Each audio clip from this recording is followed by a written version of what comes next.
Hey guys, it's Megan. Welcome back to my show, Beauty and the Beast, where we explore strange, eerie, and sometimes unexplainable stories while doing my skincare, makeup, and all things beauty.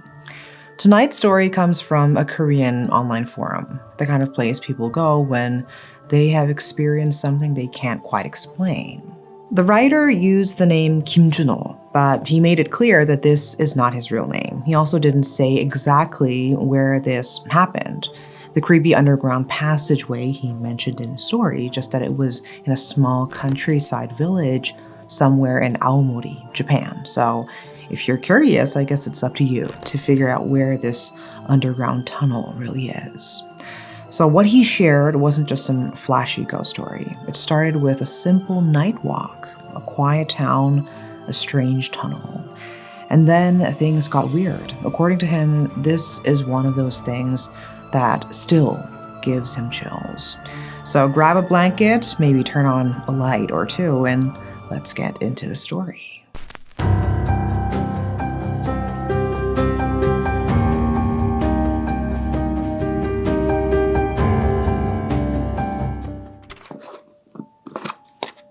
A few years back, Juno was living in Japan. He had never experienced anything weird in Korea, but while staying in this tiny countryside village in Aomori, something strange happened, like really strange. He says even now, just thinking about that night gives him goosebumps. It's not one of those memories that fades with time.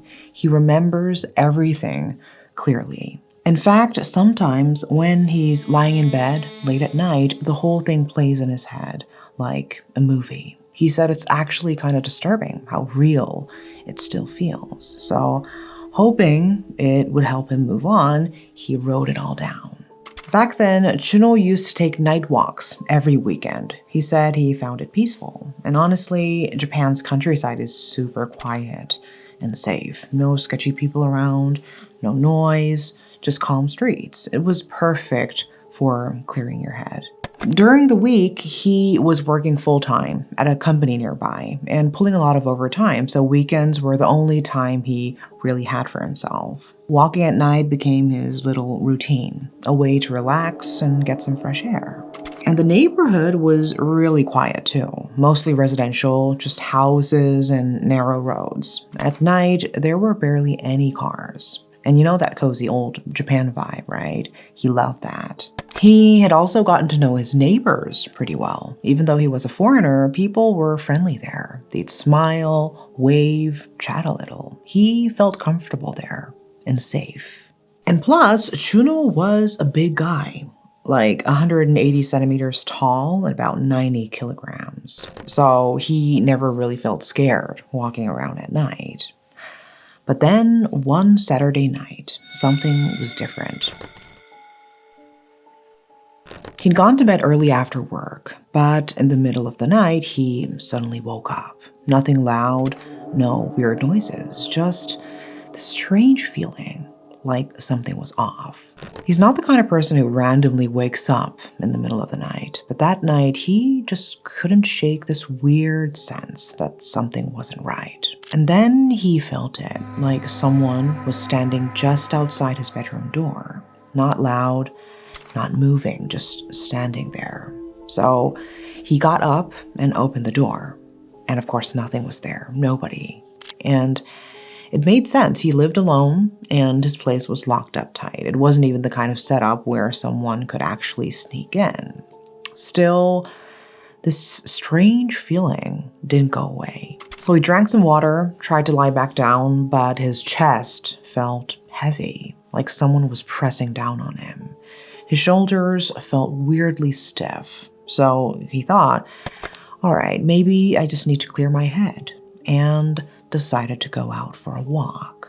It was late, like really late, and the streets were dead quiet, quieter than usual. There was this weird silence, except for the occasional bark of a dog way off in the distance. And he started to get this unsettling feeling, like he was completely alone in the world. But yeah, not in a peaceful way. More like, why does it feel like I'm the only person left on the planet? And then he kept feeling like someone was behind him. You know, that feeling like you have to turn around. So he kept checking, but there was never anyone there. So he tells himself, all right, I'm just freaking myself out, and keeps walking. Then, as he's heading toward the bottom of the village, he notices this old underground passage, something he'd seen before, but never really paid much attention to. But this time, the moment he stood in front of it, something hit him, like his heart just dropped out of nowhere. This heavy, awful feeling settled in his chest. He didn't know why, but every instinct in his body was screaming, don't go near it. And that underground passage, Juno had passed it in the daytime plenty of times. It wasn't an unfamiliar tunnel. It was just a regular path where kids rode bikes and locals took shortcuts. But that night, the whole place felt different. The air was thick and damp, and there was this faint, sour kind of smell that made the atmosphere super creepy. Juno tried to laugh it off, thinking, come on, I am too old to be scared of this stuff. But honestly, his heart was pounding. It felt like something deep down in his gut was telling him to get out of there. And he could have taken the long way home, but for some reason, he just wanted to get back quickly. So he decided to take the tunnel. The ceiling was low, so he had to hunch a little to walk through it. The floor was wet and kind of slimy, which didn't help. And as soon as he stepped inside, he had that awful thought, maybe, yeah, this was a bad idea. I shouldn't have come in here. And then, right around the middle of the tunnel, he saw someone. There was a tall man standing there in the dark. Juno froze. The guy had his forehead pressed against the wall and was muttering something under his breath. At first, Juno thought maybe he was hurt, like maybe something was wrong and he needed help. But there was just something off about the whole thing. So he didn't move. He just stayed silent. He had to hold his breath because he didn't want to make a sound. And then the man slowly turned his head toward him.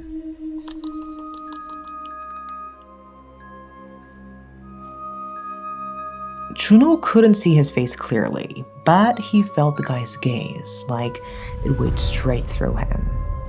And the muttering, it got louder. The man started mumbling faster and louder, and then he started moving toward Juno. And that was it. Juno was terrified. He bolted. He turned and ran like his life depended on it. And the whole time, he swore he could still hear the mumbling right behind him, like it was following him, sticking to his back. He didn't stop. He didn't look back, just ran until he got home. As soon as he got in, he slammed the door shut and locked it. He was shaking. That night, he couldn't sleep at all. Every time he closed his eyes, he saw the figure again, tall, still, forehead against the wall. What's weird is he'd never heard of anyone strange hanging around that area. It wasn't the kind of place with crime or weirdos. He figured maybe it was just a drunk, homeless guy who wandered in and scared him without meaning to. He even thought about calling the police. But in the end, he didn't. Nothing bad actually happened, and the guy didn't touch him or anything. It was just a creepy, surreal moment. The next morning was a Sunday. Juno still couldn't shake the fear, so he called over one of his Japanese friends. He told him he wasn't feeling well, made up some excuse, and when his friend came over, Juno told him everything. Later that evening, Juno still felt unsettled, like it was bothering him that he just ran away and never found out who that man really was. So he asked his friend, "Want to go check it out with me?" And surprisingly, his friend said yes right away. Thought it sounded fun, actually. So the two of them went back to the tunnel. And when they got there was nothing. No one was there. No sign of anything weird, just the same quiet, empty tunnel. So Juno felt kind of silly, maybe he overreacted, but also at the same time, he was relieved. His friend even laughed and teased him for being such a big guy and still getting scared. They headed back, laughing it off. That night, they stayed up late, chatting and joking in the living room, and everything felt normal again. Until sometime around dawn, Juno woke up feeling thirsty. He got up to get some water, and that's when he realized something strange. His friend wasn't in the living room anymore. At first, Juno figured he probably went to the bathroom, but he checked and there was no one there. And then from the direction of the dark kitchen, he heard something. He heard the same low muttering sound. He walked over slowly, and there, in the dark, was his friend, standing with his forehead pressed against the wall, like whispering, exactly like the man in the tunnel. Juno froze. His blood ran cold. He whispered his friend's name. Nothing, no response. Just the muttering getting a little louder. And then Juno stumbled back, knocked over a chair, and that's when his friend slowly turned his head. And at that moment, Juno saw his eyes. And they weren't right. It was like they were completely empty, no life in them, just blank. Juno was paralyzed. He couldn't move. He couldn't breathe. And then his friend collapsed, just dropped to the floor like a puppet with strings cut. And when he finally came back to his senses, he had no memory of what happened, like nothing. He didn't remember standing in the kitchen or muttering or anything about that night.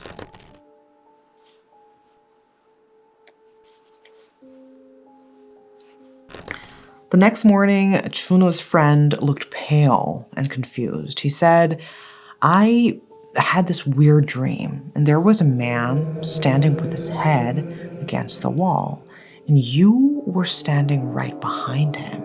And after that, Juno swore never to go near that tunnel again. He didn't tell anyone else. He just tried to forget about it.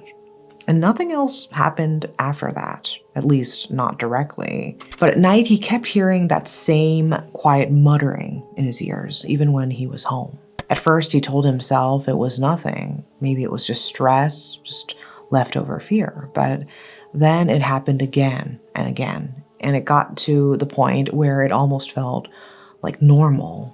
His friend, thankfully, never had another episode. But Juno, he started to wear down mentally, emotionally. He kept dreaming about that tunnel over and over. Sometimes the strange man was chasing him in the dream. Sometimes Juno was the one chasing the man. Every time he woke up, his shirt would be soaked in sweat and his heart would be racing. It was no longer just one bad night. It was something that had stuck to him. People around him brushed it off, said maybe he was overworked, like stressed, imagining things. But to Juno, it wasn't just a creepy memory. It was real.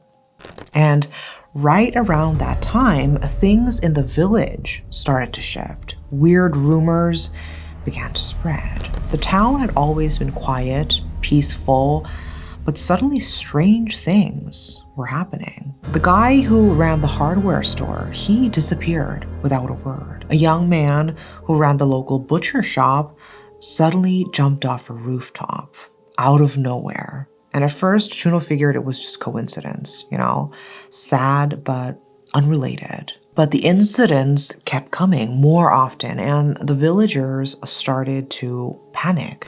Police began showing up regularly, asking questions. One day, they even gathered everyone and told them to be cautious. Something about unusual activity near the tunnel. And that's when Juno's blood ran cold, because apparently he wasn't the only one who'd seen that man. Multiple villagers had also reported seeing someone, a tall man, standing in silence, muttering to himself near that same tunnel. Some even had dreams, the same dreams as Juno. And that was the moment he realized this wasn't just his story. Something darker was happening. And rumors spread like wildfire. People said it was a ghost. You know how Japanese people are spiritual, you know. They said it was a madman, a cursed spirit. Whatever it was, fear had taken root in the village. And then one rainy evening, Juno saw something he couldn't ignore. He was sitting by the window when he spotted Mr. Kaito, his kind neighbor, walking down the street with no umbrella in the rain, like slowly head down. And that was weird. Kaito was always careful, especially with the weather, and he was always looking out for Juno, bringing him meals, checking in. But this wasn't like him. So Juno grabbed an umbrella and ran out. He called out, "Kaito-san," but Kaito didn't respond. He just kept walking, almost like he couldn't hear him. Juno rushed ahead and blocked his path.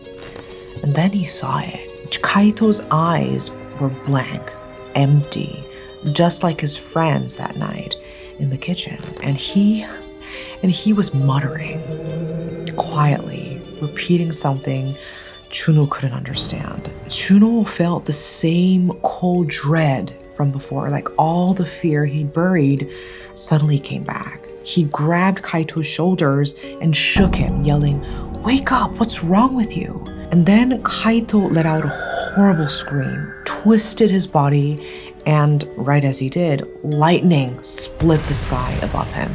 For a split second, Juno saw Kaito's face clearly in the flash, and it was blank, it was empty. His expression was totally vacant, like he wasn't even there anymore. By then, two of them had wandered dangerously close to the same tunnel. Juno panicked, and he did the only thing he could think of. He slapped Kaito hard across the face, trying to snap him out of it. And it worked, kind of. Kaito collapsed instantly, like someone had just unplugged him. Juno dragged him out of the rain and found shelter in a small storage shed nearby, soaking wet, shaking. Juno kept calling his name, trying to wake him. He shook him, called louder and louder, and finally, Kaito opened his eyes. Barely. He grabbed Juno's hand weakly and said, "I'm so sorry, I just can't get the whispering out of my head." At that moment, Juno felt like the world stopped because it confirmed what he already feared. The same whispering from the tunnel, the one Juno had tried so hard to forget, had somehow reached Kaito too. Thankfully, whatever was outside the shed didn't come closer, didn't knock, didn't follow. So Juno managed to call the police, and the two of them stayed put until help arrived. After that night, Juno never went near that tunnel again, like not once. Kaito, meanwhile, got really sick for a few days, like his body had been completely drained, but eventually he recovered, physically at least. But the thing is, once you hear that whispering, even just once, it doesn't leave you. Juno said he kept hearing that weird muttering in his head for weeks, and Kaito, he said it started haunting his dreams. Eventually, the village made a decision. They shut the tunnel down completely. Kids were sad because they used to ride bikes there, but every adult agreed. No one was to go near that tunnel again. Not long after that, Juno left the village. He changed jobs and moved in with relatives closer to the city. Years passed and he moved on, but sometimes he said he still wonders how the village is doing, how the people are,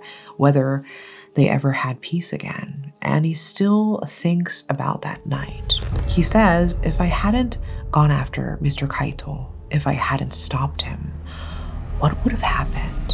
Even now, when he remembers it, his spine goes cold. And that is the end of Juno's story, or at least the part he was willing to share. So, what do you think really happened to Juno and Kaito?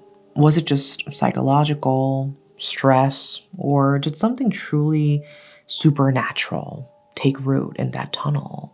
It's definitely a strange story, right? Why did so many people in that village start having the same dreams? Why did they all see the same man murmuring, whispering, facing the wall? I don't know. Have you ever walked alone at night and felt like someone was right behind you? Or have you ever heard a soft murmur you couldn't quite explain? Would you have gone into that tunnel? Let me know what you think in the comments. And if you've ever experienced something like this, a sound that shouldn't be there, a figure that disappears when you blink, maybe it's time to share your story too.